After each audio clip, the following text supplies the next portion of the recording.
ಮಹಿಳಾ ಮತ್ತು ಮಕ್ಕಳ ಅಭಿವೃದ್ಧಿ ಇಲಾಖೆಯಲ್ಲಿ ಹಗರಣದ ಆರೋಪಕ್ಕೆ ಪ್ರಭಾವಿ ಸಚಿವೆ ಲಕ್ಷ್ಮೀ ಹೆಬ್ಬಾಳ್ಕರ್ ರಾಜೀನಾಮೆಗೆ ಒತ್ತಡ ಹೆಚ್ಚಾಗ್ಬಿಟ್ಟಿದೆ. ಕಾಂಗ್ರೆಸ್ ಸರ್ಕಾರದಲ್ಲಿ ಮತ್ತೊಂದು ಸಚಿವರ ವಿಕೆಟ್ ಬೀಳುತ್ತಾ, ತಲೆದಂಡ ಆಗುತ್ತಾ? ನಾಗೇಂದ್ರ ಆಯ್ತು, ರಾಜಣ್ಣ ಆಯ್ತು, ಇದೀಗ ಹೆಬ್ಬಾಳ್ಕರ್ ಸರದಿನ. ಇಂಟ್ರೆಸ್ಟಿಂಗ್. ಝೇಂಕರ್ ಕಂಪನಿಗೆ ಟೆಂಡರ್ ಕೊಟ್ಟಿರುವಂತಹ ಸಚಿವೆ ಹೆಬ್ಬಾಳ್ಕರ್ ಅವರ ಒತ್ತಾಯದ ಮೇರೆಗೆ ಕೊಡಲಾಯಿತು ಅಂತ ಹೇಳಲಾಗ್ತಾ ಇದೆ. ಆಪಾದನೆಗಳು ಕೇಳಿ ಬರ್ತಾ ಇದೆ. ಕೋಟಿ ಕೋಟಿ ಹಗರಣದ ಆರೋಪದಲ್ಲಿ ರಾಜೀನಾಮೆಗೆ ಆಗ್ರಹ. ಸಚಿವೆ ಲಕ್ಷ್ಮೀ ಹೆಬ್ಬಾಳ್ಕರ್ ರಿಸೈನ್ಗೆ ವಿಪಕ್ಷಗಳು ಒತ್ತಾಯವನ್ನು ಮಾಡ್ತಾ ಇದೆಯಂತೆ. ಬ್ಯಾನರ್ ಹಗರಣದ ವಿಚಾರಕ್ಕೆ ಸಂಬಂಧಪಟ್ಟಂತೆ ಸಚಿವೆ ಹೆಬ್ಬಾಳ್ಕರ್ ರಾಜೀನಾಮೆಗೆ ಆಗ್ರಹಿಸಿ ಹೋರಾಟಕ್ಕೆ ವಿಪಕ್ಷಗಳು ಕರೆಯನ್ನು ಕೂಡ ನೀಡಿದೆ ಅಂತ. ಯಾಕಂದ್ರೆ ಈ ಹಿಂದೆ ಈ ಸಿದ್ದರಾಮಯ್ಯರವರ ಆಪ್ತರು ಅಂತ ಕರೆಸಿಕೊಂಡಿದ್ದಂತಹ ರಾಜಣ್ಣರವರ ವಿಚಾರದಲ್ಲಿ ಏನಾಯ್ತು ಅಂತ ನಿಮ್ಗೆ ಗೊತ್ತಿದೆ. ಅದು ಯಾವುದೇ ಹಗರಣಕ್ಕೆ ಸಂಬಂಧಪಟ್ಟದ್ದಲ್ಲ. ಬದಲಿಗೆ ರಾಜಣ್ಣರವರು ಒಂದು ಹೇಳಿಕೆಯನ್ನು ಕೊಟ್ಟರು, ಅಥವಾ ಶಿಸ್ತುಬದ್ಧವಾಗಿರ್ಲಿಲ್ಲ ಆ ಹೇಳಿಕೆ, ಅಥವಾ ಹೈಕಮಾಂಡ್ಗೆ ಮುಜುಗರವನ್ನ ತರಿಸ್ತು ಅನ್ನೋ ಕಾರಣಕ್ಕೆ ರಾಜಣ್ಣರವರನ್ನ ರಾಜೀನಾಮೆ ಕೊಡಿಸ್ತಾರೆ ಅಂತ. ಅದ್ರ ಮೇಲೆ ಇಲ್ಲಿ ಏನಾಗುತ್ತೆ ನಾವು ಕಾದು ನೋಡ್ತೀವಿ. ಮಂಡ್ಯದಿಂದ ವಿಠಲ್ ಅನ್ನೋರಿದ್ದಾರೆ. ಸರ್ ನಮಸ್ತೆ. ಸರ್ ನಮಸ್ತೆ. ಹೇಳಿ ಸರ್. ಸರ್ ಇದು ನೀವು ಎಷ್ಟೇ ತನಿಖೆ ಮಾಡಿದ್ರೆ ಏನು ಬೇಲಿಯದ್ದು ಹೊಲ ಮೇಯ್ತು ಅಂತಾರಲ್ಲ, ಆ ಗಾದೆ ಈ ಸರ್ಕಾರಕ್ಕೆ ನೆನಪಾಗ್ಬೇಕು. ಸಿದ್ದರಾಮಯ್ಯ ಒಂದ್ ಟೈಮಲ್ಲಿ ತೊಡೆ ತಟ್ಟಿ ಬಳ್ಳಾರಿಗೆ ಹೋದ್ರು. ಈಗ ತೊಡೆ ತಟ್ಟಕ್ಕೆ ಅವ್ರಿಗೆ ಶಕ್ತಿ ಇಲ್ವಾ ಹೆಂಗೆ ಅಂತ ಗೊತ್ತಾಗ್ತಾ ಇಲ್ಲ. ಒಬ್ರು ತಪ್ಪು ಒಬ್ರು ಹಗರಣ. ಈಗ ಅಬಕಾರಿ ಹಗರಣ ಆಯ್ತು.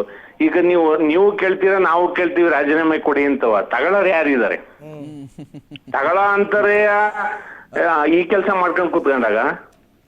ಅಲ್ಲ, ತಗೊಳ್ಳೋರಿಲ್ಲ ಅಂತ ಹೇಳ್ಬೇಡಿ. ಯಾಕಂತ ಹೇಳಿದ್ರೆ ಸಿಎಂ ಸಿದ್ದರಾಮಯ್ಯರವರ ಆಪ್ತರಾದಂತಹ ರಾಜಣ್ಣರವರ ರಾಜೀನಾಮೆಯನ್ನ ತಗೊಂಡಿದ್ದಾರೆ.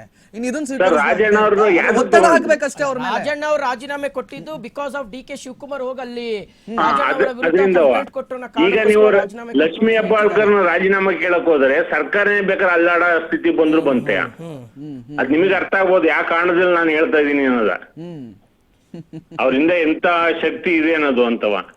ಪ್ರತಿ ಇವರು ಸರ್ಕಾರ 2 ವರ್ಷದಿಂದ ಬಂದಾಗಲಿಂದ ಹಗರಣ ಕರ್ನಾಟಕ ರಾಜ್ಯ ಜನತೆ ಇವ್ರಿಗೆ ಕೈಗೆ ಸರ್ಕಾರ ಕೊಟ್ಟು ತಪ್ಪು ಮಾಡ್ಬಿಡ್ತಾ ಏನಂತ. ಸರ್ ವಿಠಲ್ ಸರ್, ನೀವು ಹಗರಣ ಅಂತೀರಿ. ಅವ್ರು ನೋಡಿದ್ರೆ ಮೊನ್ನೆ ಸಾಧನಾ ಸಮಾವೇಶ ಮಾಡ್ಕೊಂಡಿದೀವಿ, 1000 ದಿನಗಳು ತುಂಬಾ ಯಶಸ್ವಿಯಾಗಿ ಸರ್ಕಾರ ಕೊಟ್ಟಿದೀವಿ ಅಂತಾರಲ್ಲ, ನೀವೇನು ಹಗರಣದ? ಸರ್ ಲಕ್ಷ್ಮೀ ಹೆಬ್ಬಾಳ್ಕರ್ದು 2 ತಿಂಗಳು ಏನೋ ಕೊಟ್ಟಿದ್ರು ಅಂತ 5,000 ಕೋಟಿ ಅಂದ್ರು. ನೀವು ತನಿಖೆ ಮಾಡ್ತು ಅಂದ್ರೆ ಅದನ್ನ ಎಷ್ಟು ಲೆಕ್ಕ ಇಲ್ಲ, ಎಷ್ಟು 1,000 ಕೋಟಿಗೆ ಹೋಗುತ್ತೆ ಅಂತ. ಫಾರ್ ಎಕ್ಸಾಂಪಲ್ ಒಂದು ಕಾರಣ ಕೊಡ್ತೀನಿ. ಬೇರೆ ಎಲ್ಲ ತಾಯಿದೆ 15 ತಿಂಗಳು ಅವ್ರು ಆಗಿದೆ ಸ್ಟಾರ್ಟ್ ಆಗಿ ಗೃಹಲಕ್ಷ್ಮಿ. ಬಂದಿರೋದು ಬರೀ 7 ತಿಂಗಳು. ಇನ್ನು 8 ತಿಂಗಳು ದುಡ್ಡು ಎಲ್ಲಿಗೆ ಹೋಯ್ತು? ಇವ್ರು ಏನ್ ಮಾಡ್ತಾ ಇದಾರೆ ಅಂದ್ರೆ, ಈ 1,26,00,000 ಜನಕ್ಕೆ ಗೃಹಲಕ್ಷ್ಮಿ ಕೊಡ್ತೀವಿ ಅಂತಾರೆ. ಈ ತಿಂಗಳು 26 ಲಕ್ಷ ಜನಕ್ಕೆ ಬರಲ್ಲ. 26 ಲಕ್ಷ ಇಂಟು 2,000 ಮಾಡಿದ್ರೆ ಎಷ್ಟು ಕೋಟಿ ಆಗುತ್ತೆ? ಬರೋ ತಿಂಗಳು ಇನ್ನು 20 ಲಕ್ಷ ಜನಕ್ಕೆ ಬರಲ್ಲ. ಈ ತಿಂಗಳು ಇಷ್ಟು ಜನಕ್ಕೆ ಬರುತ್ತೆ, ಬರೋ ತಿಂಗಳು ಅವ್ರಿಗೆ ಬರಲ್ಲ. ಅಲ್ಲ ವಿಠಲ್ ಅವರೇ, ಅವರು ಹೇಳ್ತಾ ಇರುವಂತ, ಸರ್ಕಾರದವರು ಹೇಳ್ತಾ ಇರುವಂತದ್ದು ಕೂಡ ಇದೆ. ನಾವು ನೀವ್ ಏನೇ ಪ್ರಶ್ನೆಗಳನ್ನ ಕೇಳಿ, ಹಗರಣದ ಬಗ್ಗೆ ಆಗ್ಲಿ ಯಾವ್ದ್ರ ಬಗ್ಗೆ ಆಗ್ಲಿ ಏನೇ ಪ್ರಶ್ನೆಗಳನ್ನ ಕೇಳಿ, ಅವ್ರು ಹೇಳುವಂತದ್ದು ಇಷ್ಟೇ, ನಾವು ಗ್ಯಾರಂಟಿಗಳನ್ನ ಕೊಟ್ಟಿದ್ದೀವಿ, 5 ಗ್ಯಾರಂಟಿಗಳನ್ನ ಕೊಟ್ಟಿದ್ದೀವಿ, ಸರ್ಕಾರ ನಡೆಸ್ತಾ ಇದ್ವಿ. ಈಗ 6ನೇ ಗ್ಯಾರಂಟಿ ಏನೋ ಭೂಮಿ ನಿಮ್ಗೆ ಅಂತ, 7ನೇ ಗ್ಯಾರಂಟಿ ಏನ್ ಕೊಡ್ತಾರೆ? 7ನೇ ಗ್ಯಾರಂಟಿ ಇದೆಯಲ್ಲ, ಜಲ ನೀರು. ನೀವು ಮಂಡ್ಯದಲ್ಲ ಸರ್, ಲಾಸ್ಟ್ ಕೊನೆ ಗ್ಯಾರಂಟಿ ಮೇಕೆದಾಟು ಅಲ್ಲ, ವಿಷ ತಗೊಳ್ಳಿ ಅಂತ ವಿಷ ಗ್ಯಾರಂಟಿ. ಯಾವ್ದೇ ಅಂಗಡಿಗೆ ಹೋದ್ರು ವಿಷ ಫ್ರೀ. ಜೀವನ ಮಾಡಕ್ ಆಗಲ್ಲ. ಇವರು ಬಡತನ ಹೋಗ್ಲಾಡಿಸ್ತೀವಿ ಅಂತವ ಬಡತನ ಜಾಸ್ತಿ ಮಾಡ್ತಾವ್ರೆ ಹೊರತು ಇವ್ರು ಹೊಡೆದು ಕೋಟಿಗಟ್ಟಲೆ 1000 ಕೋಟಿ ಮಾಡ್ಕೊಂಡು ಇವ್ರು ಮಾಡ್ಕೊಳ್ತಾ ಇದಾರೆ.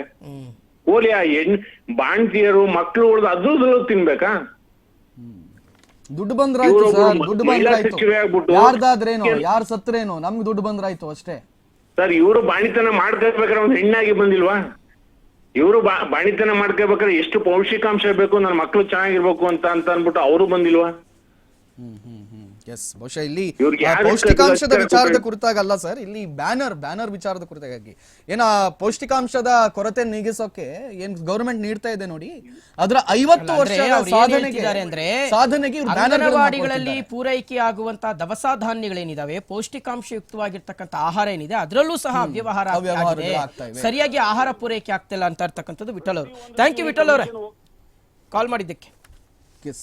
ಅವ್ರು ಮಾತಾಡ್ತಾ ಹೇಳ್ತಾ ಇದ್ರು. ಸೊ ಇದು ನೋಡಿ, ಸಾರ್ವಜನಿಕರ ಇವತ್ತು ಮನದಾಳದ ಮಾತು. ಇವತ್ತು ಈ ಸಂದರ್ಭದಲ್ಲಿ ಎಲೆಕ್ಷನ್ ಮಾಡಿದ್ರೆ ನಾವು ಗೆಲ್ತೀವಿ ಅನ್ನುವಂತ ಭರವಸೆ ಕಾಂಗ್ರೆಸ್ಗಿದೆಯಾ? ಓಕೆ, ಸೊ ಈಗ ಈ ಪೌಷ್ಟಿಕಾಂಶ ವಿಚಾರ ನಮ್ಮ ಕಾಲರ್ ಒಬ್ರು ಅದ್ರ ಬಗ್ಗೆ ಪ್ರಸ್ತಾಪ ಮಾಡಿದ್ರಿಂದ ಮುಂದಿನ ದಿನಗಳಲ್ಲಿ ಅದ್ರ ಬಗ್ಗೆನೂ ಸಹ ನಾವು ಒಂದು ಹಗರಣ ಇದೆ. ಅಯ್ಯೋ ಅದಂತೂ ಹೇಳ್ತಾ ಹೋದ್ರೆ ಭಯಂಕರ ದೊಡ್ಡ ಹಗರಣ, ಬ್ರಹ್ಮಾಂಡ ಹಗರಣ ಅದು. ಅದ್ರ ಬಗ್ಗೆಯೂ ಸಹ ಆರ್ಮ್ಯಾಕ್ಸ್ ಬಯಲಿಗೆ ಎಳೆಯುತ್ತೆ. ಸೊ ಈಗ ಈ ವಿಚಾರ, ಸೊ ICDS ಯೋಜನೆಗೆ ಸಂಬಂಧಪಟ್ಟಂತೆ ಬ್ಯಾನರ್ಗಳನ್ನು ಅಳವಡಿಸುವ ಈ ವಿಚಾರದಲ್ಲಿ ಯಾವ ರೀತಿಯಾಗಿ ಇವರು ದುಡ್ಡು ಹೊಡೆದಿದ್ದಾರೆ ಅನ್ನುವಂಥದ್ದು. ಅಂದರೆ ಪ್ರತಿ ಹಂತದಲ್ಲೂ ಸಹ ಯಾವುದ್ರಲ್ಲಿ ಸಾಧ್ಯ ಆಗುತ್ತೋ ಅದರಲ್ಲಿ ದುಡ್ಡು ಮಾಡಿಕೊಳ್ಳುವ ಪ್ರವೃತ್ತಿಯನ್ನು ಕಾಂಗ್ರೆಸ್ ಸರ್ಕಾರ ತೋರಿಸ್ತಾ ಇದೆ ಅಂತ. ಎಲ್ಲೋ ಒಂದು ಕಡೆ ಕಾಂಗ್ರೆಸ್ ನಾಯಕರು ಯಾಕೆ ಈ ರೀತಿಯಾದಂಥ ಒಂದು ದಾರಿನ ಹಿಡಿತಾ ಇದೆ ಅಂದ್ರೆ ನೇರವಾಗಿ ಒಂದಷ್ಟು ಜನ ಆರೋಪ ಮಾಡುವಂಥದ್ದು ಕಾಂಗ್ರೆಸ್ ಒಂದು ರೀತಿ ಕರ್ನಾಟಕ ಕಾಂಗ್ರೆಸ್ ಒಂದು ರೀತಿಗೆ ATM ಆಗಿದೆ.